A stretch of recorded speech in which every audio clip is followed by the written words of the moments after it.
Amid the ongoing national debate about redrawing congressional district boundaries, there's an important question arising in Utah about who decides and what process those decisions follow.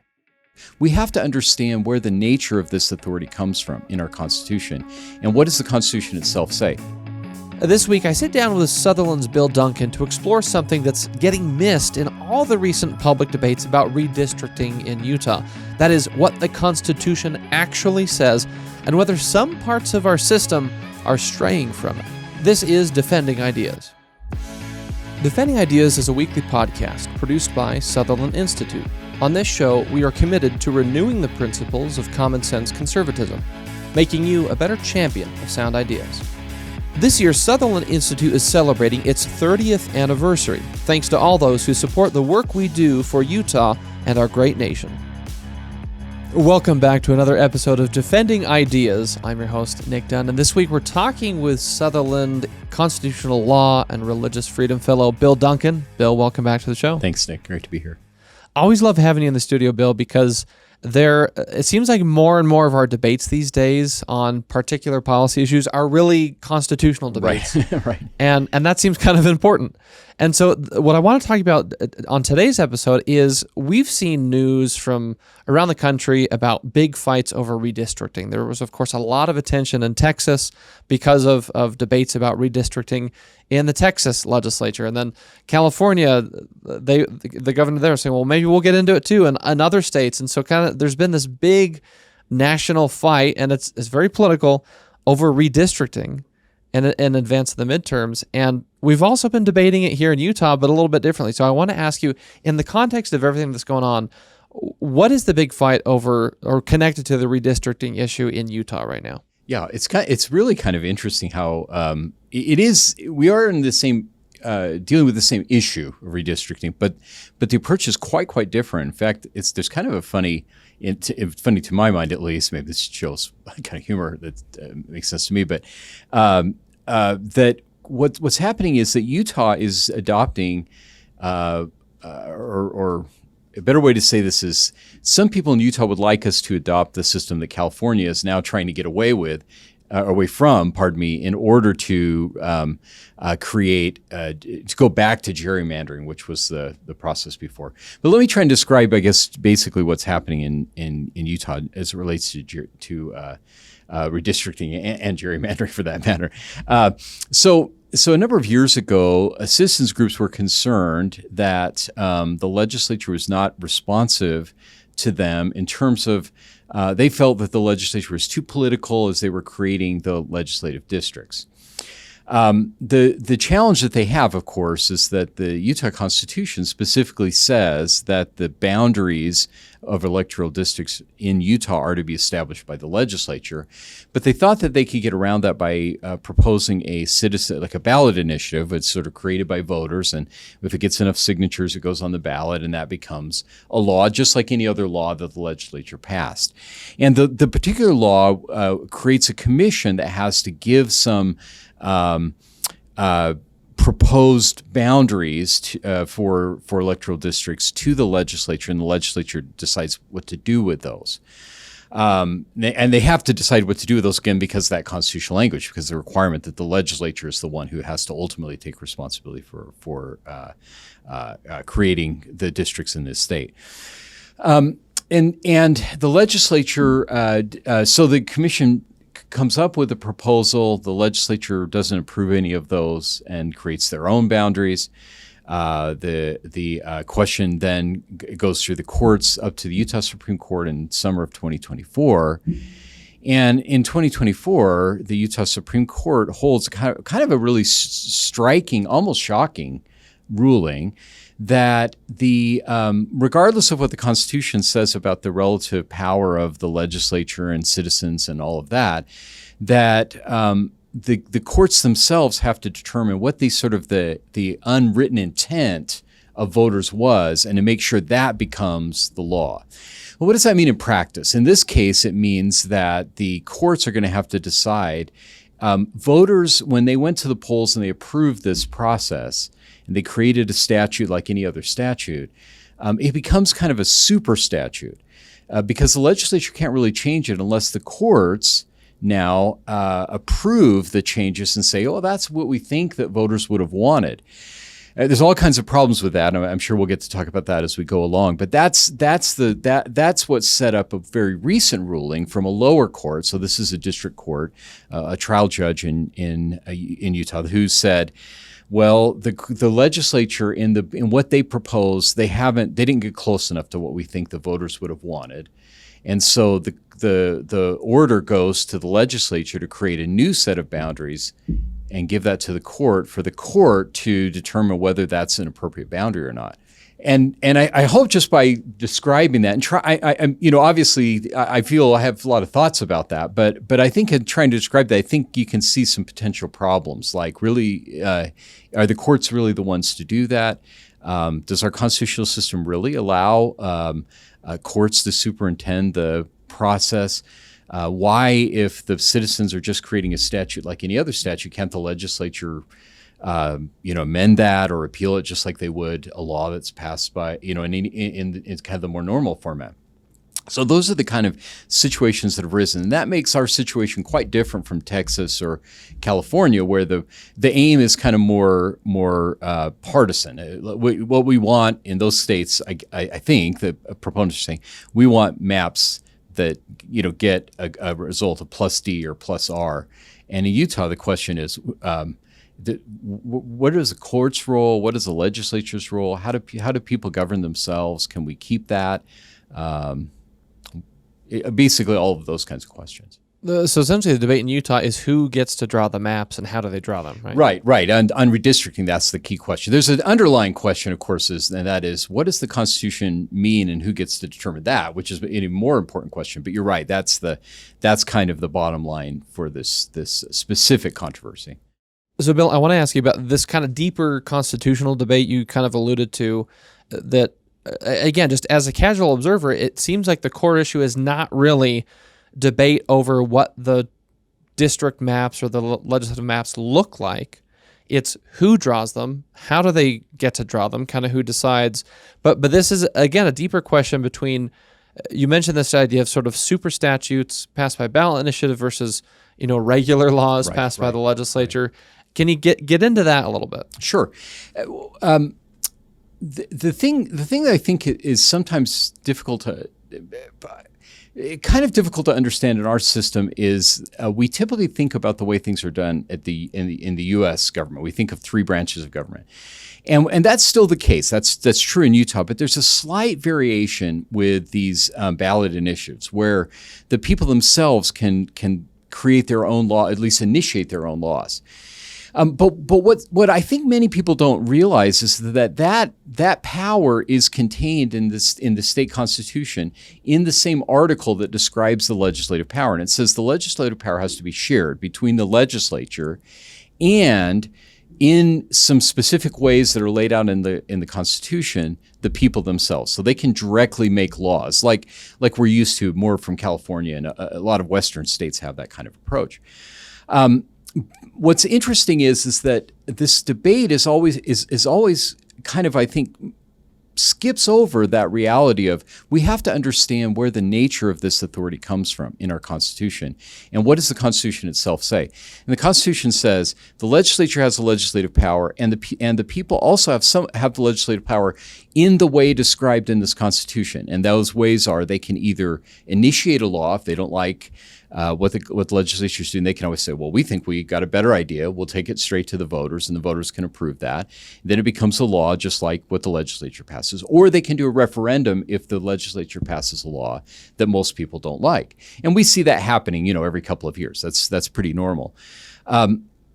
What's become challenging is that the court seems to be looking at their role not as applying the existing law, but as kind of trying to superintend the legislative process to, I assume, out of a motive of trying to protect the rights of the people that are described in the Constitution. But in doing that, they've actually undermined the rights of the people in the Constitution by taking away their real authority, which is to determine who represents them. And of course, that power doesn't just disappear. Power doesn't go into a vacuum. It stays, but where does it stay? It goes to the courts. And I think that's the nature of the concern that we have about what's going on with redistricting, but with issues like abortion, funding for schools. All of these things have become issues where the court has the final say rather than the people themselves through their representatives or even through ballot initiatives. We need to take a quick break, but when we come back, I want to get more into kind of your assessment and really your arguments about what's going on, because you've written a lot about this topic for Sutherland Institute on our Insights blog. You've put some op-eds out on it, and I think it really gets to, again, this core of, as I mentioned at the top of this episode and this segment, really these are debates about our constitutional structure and who gets to make decisions about particular policy issues and how those decisions are made. So in a lot of ways, this kind of goes to like the source code of our constitutional republic. So it's really important that we get it right. So I want to kind of have you outline an argument for, where some of the things we might be hearing in the news are getting it wrong and how we can correct that. So let's jump into that when we come back from the break. Again, this is Defending Ideas, talking with Bill Duncan. We'll be right back. Sutherland Institute is an independent, nonprofit public policy think tank based in Salt Lake City, Utah. Our mission is to defend the principles of the American founding and strengthen the institutions of civil society essential for those principles to endure. Sutherland provides research, events, and multimedia to policymakers and the public to promote the principles of faith, family, freedom, opportunity, and responsibility. Visit sutherlandinstitute.org.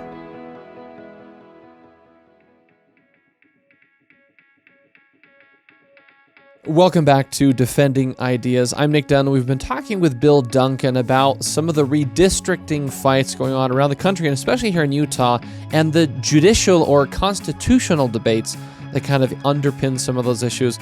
We're going to dive back into the conversation, but before we do, I want to remind you, if you like what you're hearing today, please follow us on social media. You can find Sutherland Institute on all the major platforms, and subscribe to Defending Ideas wherever you like to get your shows. You can find us on Apple Podcasts, on Spotify, on YouTube. If you like to watch your content, subscribe to the Sutherland YouTube channel. And there's a little bell icon in the corner. If you click that, you'll get a notification each time a new episode drops, which is every Tuesday morning.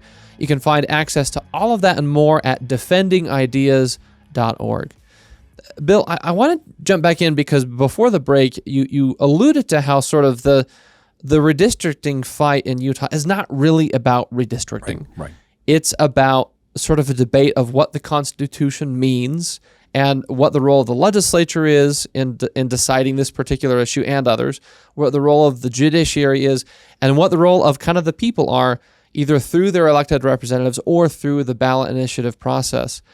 So I want to kind of just ask you, you kind of gave us a good recap in the first segment of just what's going on with this recent debate. What do you think about it? Like, who, of all the arguments and the things we're seeing in the news and we're hearing online, who's right and who's wrong, and why are those arguments right or wrong? Help us make sense of it. Well, that's a great question. I really love the comment you made just as we were sort of concluding that first part of our discussion about the real question has to do with the source code. It's how are we governed, and is it the way that we should be governed, right? This really is actually a core question.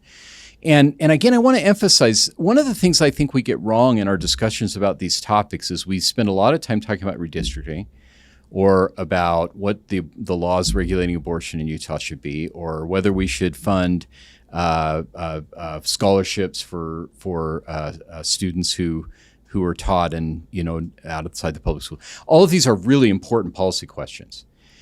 But the underlying question, I think, almost always is getting lost in this, and that is who gets to decide these issues and why.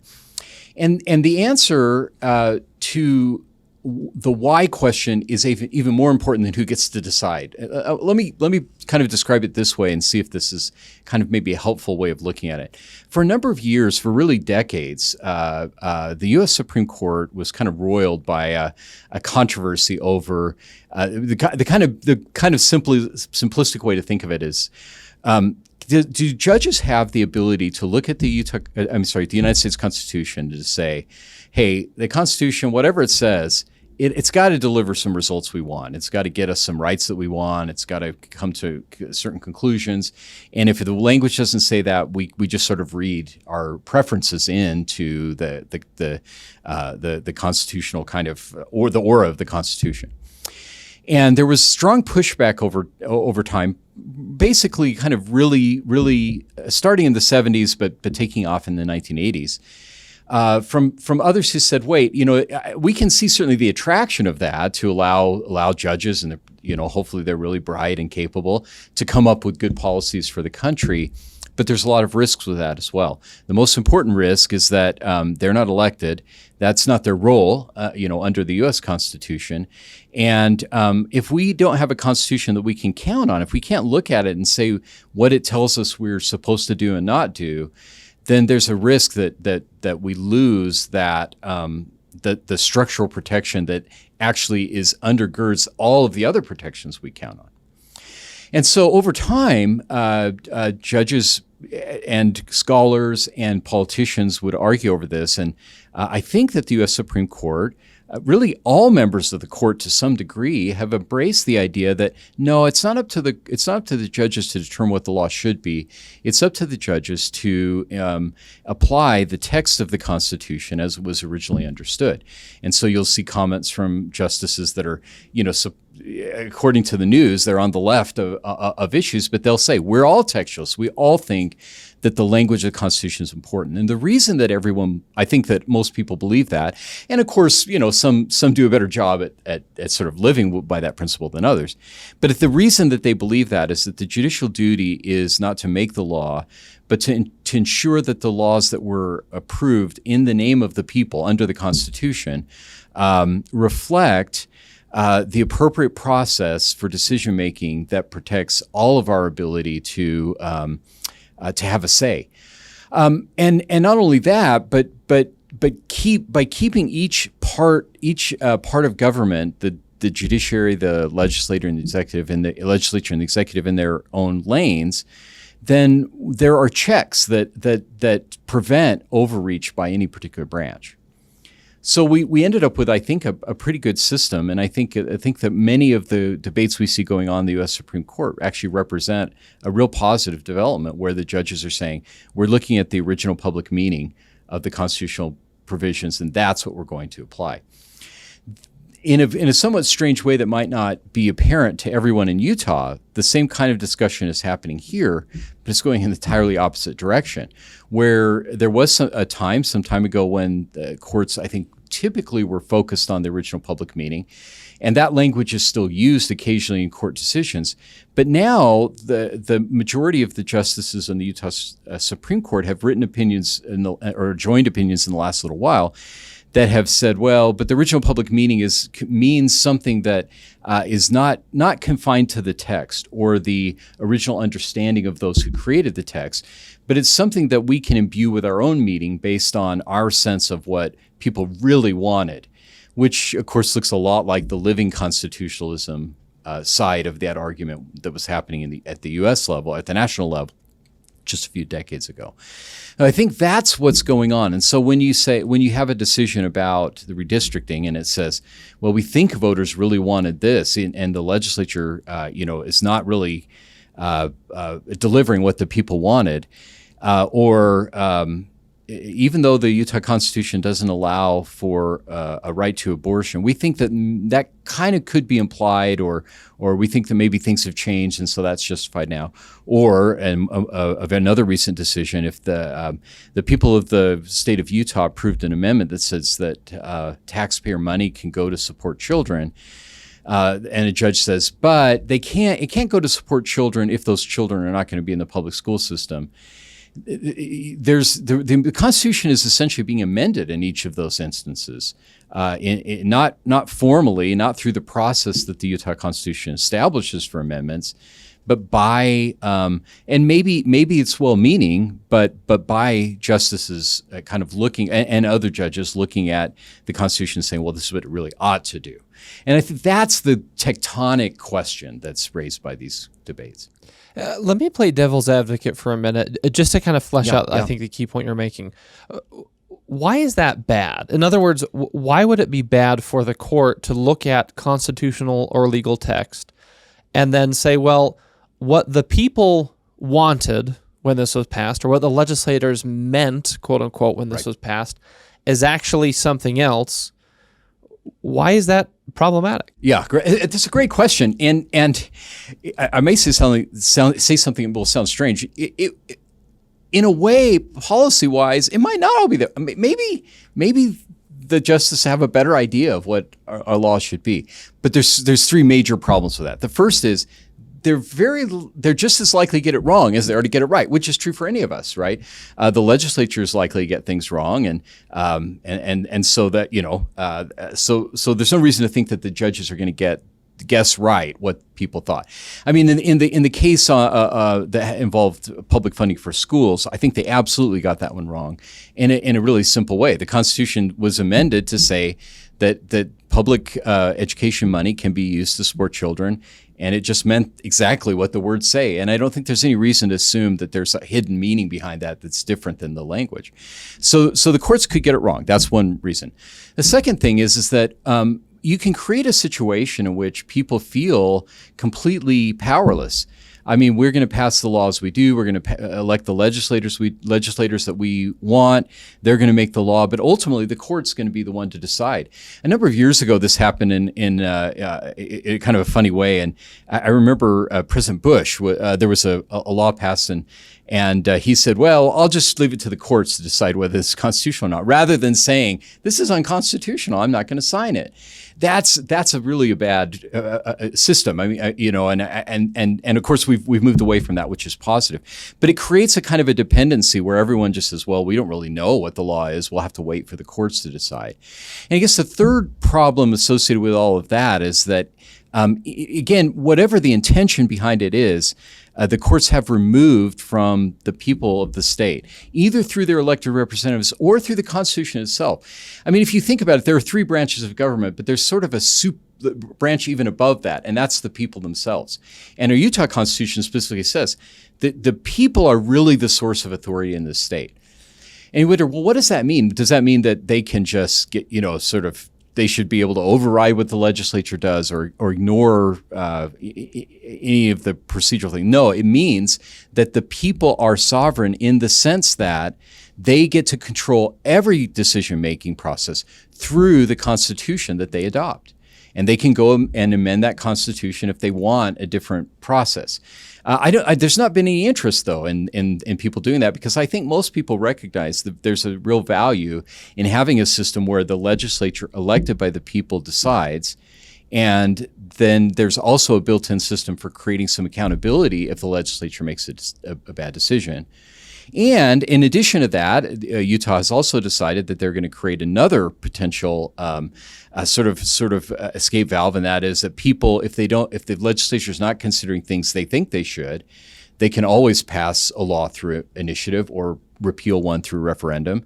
But in that case, they're just acting like a legislature would, putting forward ideas that the legislature will now just consider as a normal part of the law and be able to amend and repeal as they think is necessary. But the ultimate check is the constitutional text itself and the people's right to elect representatives and make decisions about the Constitution.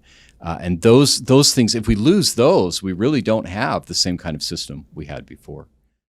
Well, we need to take another quick break. When we come back, I want to get into a little bit kind of how we should be talking about this issue for our audience, our listeners and viewers out there who, if they're hearing this and say, well, this kind of makes sense, but when I go into conversations with other folks, I don't know how to navigate the frustration, the political nuances to try and have a constitutionally grounded argument. So I want to get into that in our last segment and kind of equip our audience with the ability to go out and be kind of mini Bill Duncans, constitutional champions to help recenter these issues. So let's take a quick break. We'll continue. Once again, this is Defending Ideas, talking with Bill Duncan at Sutherland Institute. We'll be right back. For a deeper dive into the issues you care about, read Sutherland Institute's official blog, Insights and Takeaways. You'll gain deep insights from policy experts and relevant takeaways voters need to know. Visit sutherlandinstitute.org.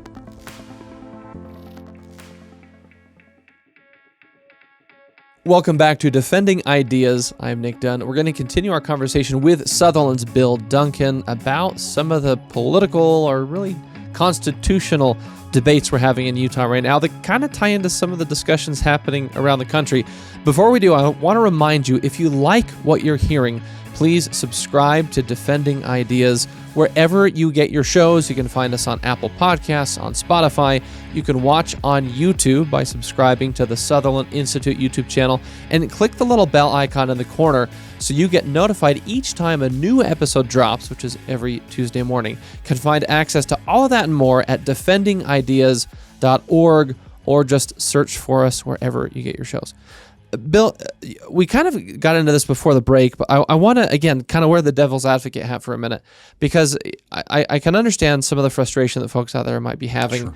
And in fact, someone mentioned this to me in a conversation recently about these issues, kind of this feeling of exasperation of, if someone out there is thinking, well, why even have voters vote on ballot initiatives if the legislature can just repeal them or amend them? It's kind of like, well, what's the point? How would we respond to that? Yeah, that's a reasonable question, and I think that the answer, there are kind of two answers. One is we have to understand where initiatives fit in the constitutional process, and then we want to think about, well, why do we even have them? So the first part of that question is relatively simple, and I tried to describe it a little bit earlier, but I'll try and maybe make it a little clearer. There, in our system, the U.S. the Utah Constitution says that the legislative power is vested in the legislature and through the initiative and referendum process in the people themselves. Well, the question is, what is the legislative power? And the answer is it's the power to make laws. But there's a reason why the legislative power is usually considered the most important power under the Constitution. Enforcement power is good. We have a governor or at the national level, a president. We have the court that's supposed to interpret laws and apply them in specific circumstances. But the legislative power is really where it's at. And if that's not tied to the people, then that's a problem. So it makes sense that the legislature, who are elected by the people, will have that power. And then it makes sense that if they can't get the attention of the legislature, they have another route to do that. And we don't have that at the national level, but we have it in many of the Western states, and it's become a normal process. But that ability to kind of say, hey, legislature, pay attention to us. If you're not going to pay attention, we're going to pass our own law and force you to pay attention. That's really can be very valuable, but in addition to that, we don't want to lose sight of the reason that we don't typically make all of our decisions by sort of getting all the people together and having a vote on every single little issue. We work through representatives because we want to make sure that our decisions are wise, but they're also flexible. Wise in the sense that we want to choose people who represent us in the legislature, who have time to focus and debate on issues, to do fact-finding, to find information out, to look at the way things have worked in the past, and to get constant feedback from those they represent. And we think, and I think we're right, I say we, I think what I kind of mean is the fictional we of the people who created the Constitution think that we want some deliberation to take place. We all recognize there's situations where, this was the nature of the concern that some of the framers of the U.S. Constitution had, that we don't have mob rule where, we're all angry about something at a given point in time. And so we say, fine, we're not going to let these people be citizens, or we're going to exclude these people because their rights seem so weird to us. We don't want to have that situation. We want to have a refining process where some discussion, and there's a requirement that people come to consensus with a little bit of compromise, that's a good thing. The legislative process is really good for that, creating consensus, requiring compromise. And that's why the legislative power is given to the legislature, the representative branches, to administer, because it will secure those goods. The initiative process has a different kind of good that it's promoting, and that good is to make sure that the legislature doesn't become too out of touch with what people want. But the Constitution does not create in the initiative power the ability to bind the legislature from ever making decisions in the future on whatever issue that the initiative addressed. Why don't we just say, hey, you have to do it because the people said it? Well, number one, people change their minds over time. That often happens. Second, the situations change. You could say, hey, we want a law that is passed by the citizens that say that funding for a certain program should be. But what happens if the economy takes a totally different direction, and we decide we've got to make a change to stay solvent? Those are kind of situations where you have to have the ability to change and adapt to circumstances, to changes in public opinion, to the lessons that you learn from experience. All of those things are protected in our system, which gives both the people directly through initiatives and the deliberative process of the legislature to make decisions. When you have both, we're safe. But if you don't, you're going to get things out of balance. And I think that's why we don't want to just always get what the people want at one point in time. Can I draw attention to kind of 2 points you were making that stand out to me? Because, to be honest, I was coming into this conversation, and as I've watched this issue unfold on the news, sometimes, and this is just my own personal view, kind of wearing a policy-oriented hat of, I don't get the appeal of ballot initiatives as a policy-making process, as a process to sort of get some political victories on issues that folks may feel like the legislature is ignoring. I understand that. But from the standpoint of just what kind of process makes good public policy, I'm skeptical of ballot initiatives because it's just a straight up or down vote that goes on the ballot, and then you have everyone vote on it. Whereas to your point, so the deliberative nature of the legislature and just any legislature in any state, it's hard to get a bill passed. It takes a lot of work. A lot of people have to review it, representing various perspectives. And so the deliberative nature, the thorough nature of the legislative process in general has been really important. It's been really good. And so if I kind of bring that skepticism of ballot initiatives, but then hearing you describe it in that way, that it's, I think the term you used was another relief valve. Yeah. That this is a mechanism by which the people can sort of force the legislature to say, hey, we care about this issue. We want you to pay attention to this. Here's something that is passed via ballot initiative. That makes sense to me. I think that's compelling. But as long as, I like what you said, that you need both of those things. And I also want to just ask you to articulate again the point of that, correct me if I'm wrong on any of this, but the state constitution of Utah basically says that state law can be made by one of two ways. Number one, the legislature can pass a bill and the governor can sign it. Number two, the people, through the ballot initiative process, can run an initiative, and if that passes, that becomes law. Does the Constitution give any difference to either of those as far as their binding effect, kind of the force of law moving forward? Yeah, excellent question. And the answer is no. That's where the Supreme Court has been wrong in some of its decisions on this point, particularly the last summer, the 2024 decision about the nature. They kind of created a system where without the approval of judges, the legislature can't actually amend or repeal or even deal with something that's passed by ballot initiative. And if you think about it, the exact concerns that you raised are the reason we don't want to add that in. We don't want to add it in the Constitution by judicial mandate, because that's not the role of the courts to do that. But we also don't want to add that in because it then undercuts, dilutes, or even destroys that deliberative process, which we need. When we want to make change, it's good to get attention, to draw attention of our fellow citizens and of the legislature. We feel strongly about this, but we ultimately want to build consensus around ideas that work over time and that can be adjusted when needed. And the legislative process does that. The Constitution creates a way that the people can always keep the legislature sensitive to them beyond just passing bills and all of that. The most important protection, and this is the one we have at the national level exclusively, is the ability to choose representatives.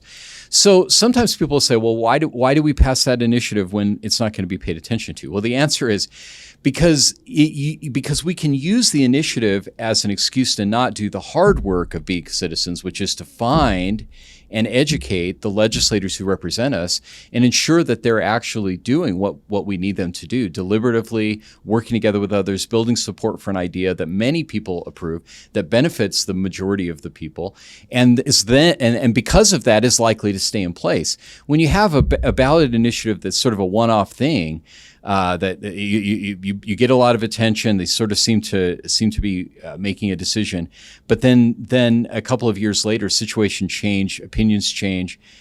You may have emergencies that occur, and you have to make the change.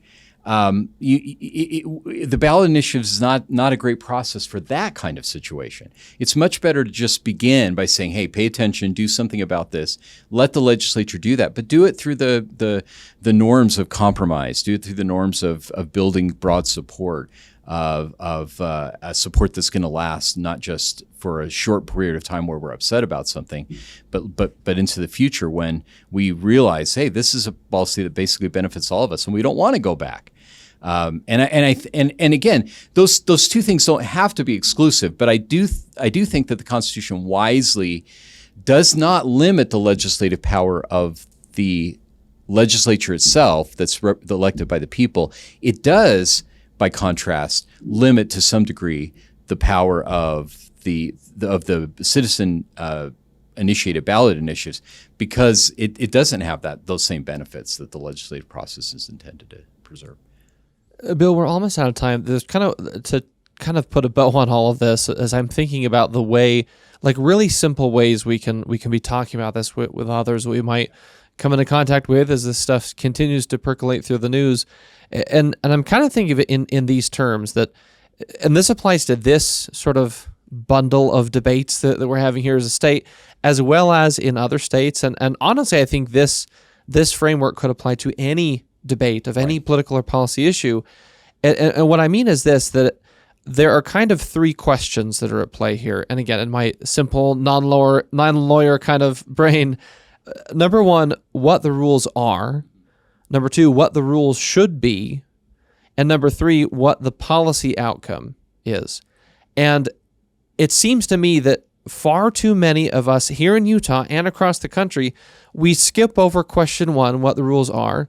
And we go right to the third question of what the policy outcome is. Yeah.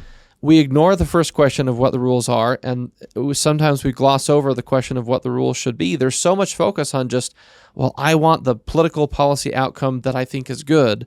And, whatever mechanism gets me there is a good mechanism. And that seems concerning to me, because we first need to have a clear-eyed conversation about, no, this is what the rules are. In other words, what the Constitution says, the text of the Constitution. Yeah. Once we're clear on that, which should be pretty straightforward because it's written down, right, then we can have a debate about what the rules should be, only in the context of following the rules as they are to amend the Constitution or amend the law. And then when we've done those things, then we can really have a debate about the policy outcome, as long as we're filtering it through those first two questions. Does that capture it? Does it miss anything? No. Give us sort of a message to take as we're talking to folks about this. No, I think you're exactly right. I was thinking about that as you were saying. How would or you've been asking a couple of times questions, and I've thought, I've had people ask me those exact questions, and I've even had some of my own exact same questions, and trying to think through them. One of the things I think you're right. We've always got to go back, and interesting, the Utah Constitution has a somewhat unusual provision that says, it's good occasionally to go back to basic principles. And what the basic principle is that the Constitution constitutes us as a people, as a decision-making people, as people who have to live together peacefully, constructively, respecting the rights and humanity of every person. And so we establish a Constitution that is likely to produce that result. So when someone says, well, I think we ought to do this, the first question really is, well, can we do that?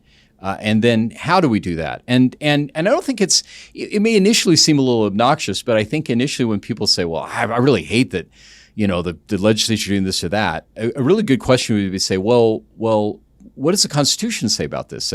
Because the Constitution may say something that's exactly relevant to that. Sometimes the legislature shouldn't be doing something they're doing because the Constitution says not to. And sometimes the legislature is doing the right thing, even if we don't like it, because the Constitution gives them authority to do that.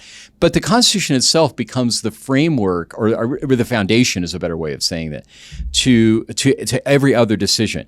And if we carefully look at it, try to sort of faithfully apply that to our circumstances, then we can move on to the next question of sort of what would be a good thing to accomplish, and then what specific goals do we want to enact.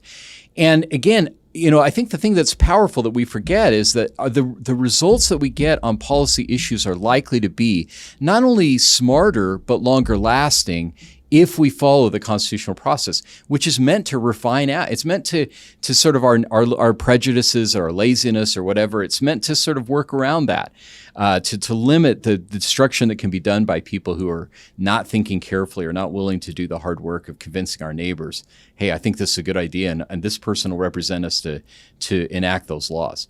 So it's harder work for us, but it's a better result. Always going to be a better result if we follow the constitutional process. And when doing that, the last thought that comes to mind before we wrap up, Bill, is in the movie A Man for All Seasons about Sir Thomas More. I think you're probably the only one I've quoted it to on the podcast, just because it's very relevant. But there's a debate. It's an old movie, but I highly recommend it. It's very, very thoughtful and powerful. There's a point where they're asked to take this oath from the King of England, and Thomas More, I think his daughter is asking him, like, well, what is the oath going to mean? Or they're having some debate about it. And Thomas More, I just remember the line where he says, it means what the words say. And so he's basically saying, like, the text of this thing is what matters most. And that comes to mind in this conversation, that when we're having all these debates about, how to draw district boundaries or how to deal with any other policy issues, and debates about the rules of the game of how to enact various policy issues we care about, we can go back to the Constitution and the process by which we do all the great things we want to do in a state. It's what the words say. And that goes back to what you said before, that maybe that is at risk of being lost. I think you're exactly right. A word I've thought a lot about in the last couple of years is the word integrity. And it's the integrity, the strength, the ability of the Constitution to do what it's intended to do. That only works if we don't second guess that process. That's the protection to us. If we preserve the integrity of the Constitution by focusing on its language and not trying to come up with sort of some other route to get what we want, whether that's through the courts, whether it's through the initiative process, whether it's through the executive taking over more power, whatever. Of course, that means that things will be harder, but the result is always better. And I think that is the insight that Robert Bolt, when he wrote that play, was trying to convey to us. It's very inspiring to think about that. Thanks for bringing that up again. Well, we'll leave it there, Bill. This has been great as always. Thank you for helping us make sense of these important issues. I'm sure we'll have you back as this stuff continues in Utah and in other states, but really appreciate your time and expertise. Thanks so much, Nick. Well, we're going to take one final break before we leave you with some talking points to round out the discussion today. This is Defending Ideas. We'll be right back. Sometimes it's hard to keep up with the latest policy debate that affects your life. The solution?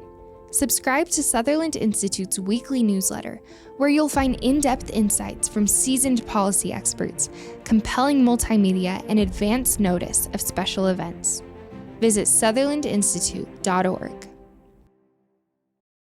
Welcome back. You likely may end up in a debate with somebody about this issue, especially if you live in Utah, because it's an important topic and it's receiving a lot of news coverage. So here is how I think you and I can approach it. First, we should ask always, what are the rules right now? In other words, what does the state constitution actually say about which branch of government has the authority and responsibility to draw legislative and congressional district maps? This should be pretty straightforward because it's written down. The Constitution means what it says in the text. Debates that circumvent that are antithetical to our constitutional structure. Second, if you're talking with someone who's arguing about what the rules should be, remind them that there is a provision for that, constitutional amendment. The people have the power to change their constitution. We just have to follow the process spelled out for doing so.